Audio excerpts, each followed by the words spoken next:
United States Military Academy. So I've been involved in design teaching and designing in industry for quite some time. Let's go next slide. So what we're going to talk about today is where we are in the global design course, multidisciplinary global design course expansion. And before we get into that, I want to remind you that it's not just a straightforward, easy thing to participate in, primarily because of the time differences, the semester start differences.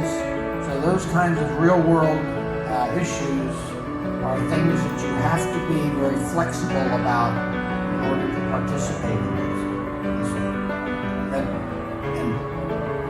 At least my experience with the pilot is that you are much more flexible than the U.S. side. So that's a good thing. Let's go to the next slide. One of the things that I want to remind you of is that the global multidisciplinary design course, one overarching principle is that the course and the way it's presented and the way it's conducted has to meet everybody's requirements for a capstone design course. This particular course has been through several ABET accreditation groups, so it meets the ABET requirements, the way I've set it up. But when we expand into other disciplines, it's also got to meet the requirements to achieve your capstone design requirements. So just kind of keep that in mind. That's an important aspect of this in terms of how credit gets given to students, how grading is done, etc. And we'll talk a little bit about that here in a minute. Okay, go ahead. The way that the pilot course was conducted, and the way I recommend that this is done, is that there's a minimal number of lectures, because remember that this is a capstone design course, and it's supposed to be building on or using all of the knowledge that the students have gained all the way through their study program. So there shouldn't be something new that you need to teach them. About the only thing that's new to be taught are the procedures and the processes in which a student would design something and try to optimize it. That is probably something they haven't learned how to do. So you don't need to go back and reteach the technical courses that they've had as they've come through the program.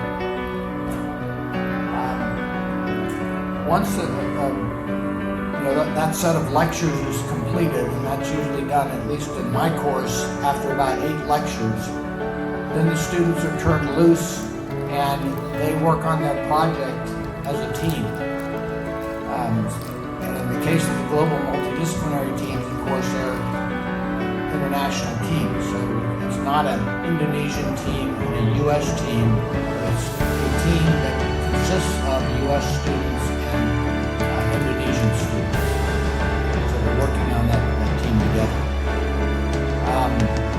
As they're working on the team, they meet outside the classroom at their own schedule. They work all that out themselves. And then they meet with the instructors once a week. And the purpose of meeting with the instructors is so that you can make sure that they are not going off in some direction that you don't want them to, which will end up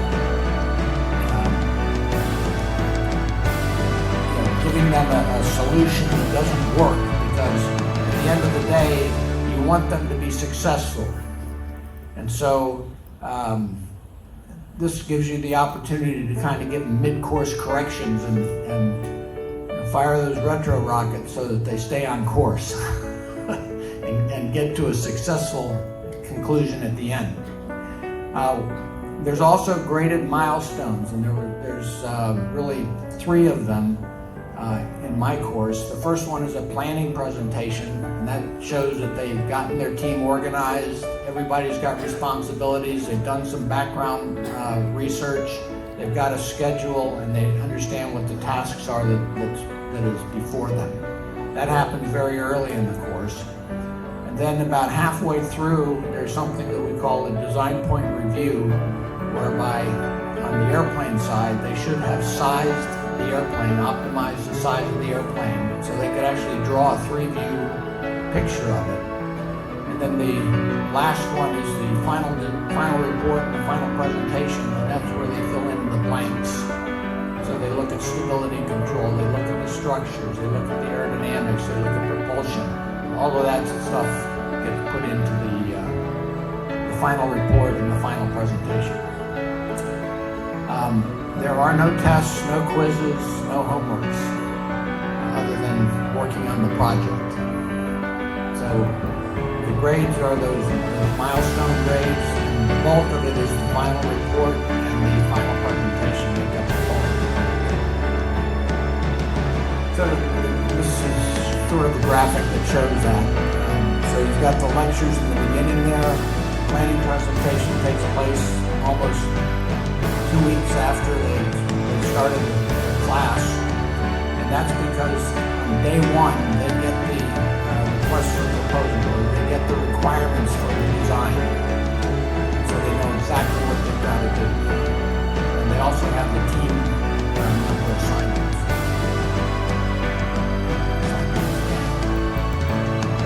So communication takes place through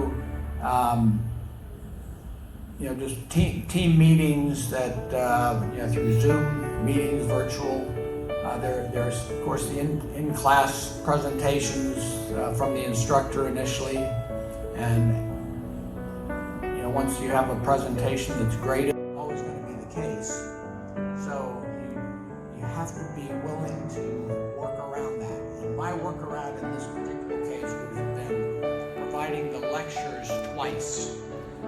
Catch up, so I'd be providing the Purdue students with the lectures all through January, and then once the ITB students would have joined in February, I would have been giving them lectures even while they're working on the project with their teammates. That way they would have gotten caught up.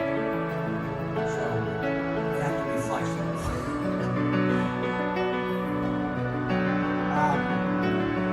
There's really no resources with it. The real beauty of this approach is that as a capstone design course, you all know, at least for ABET accreditation and even for YABI, you're required in your curriculum to have a capstone design course. So that means that every student, if it's international, every single student that goes through your program, goes through your capstone design course, has an international experience.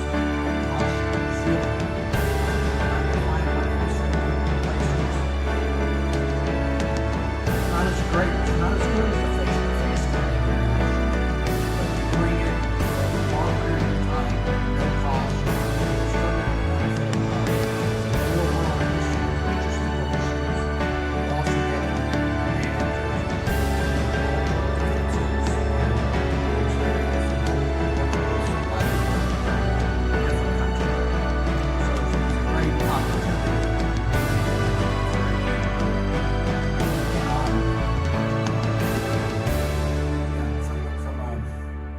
Instructor perspective, there should be an instructor from each of the programs associated with it. And one can be the lead, like I was the lead on the pilot program. The Purdue instructor and the ITB instructor attended every lecture and attended every team meeting, and were able to input as they needed to or wanted to, comments with the students. So it's participation, and you as the instructor group divide up how you want to present the course. Key thing is you have to just be willing to be flexible, as I mentioned that before. But you don't really need anything more than what you would normally have do in your design course.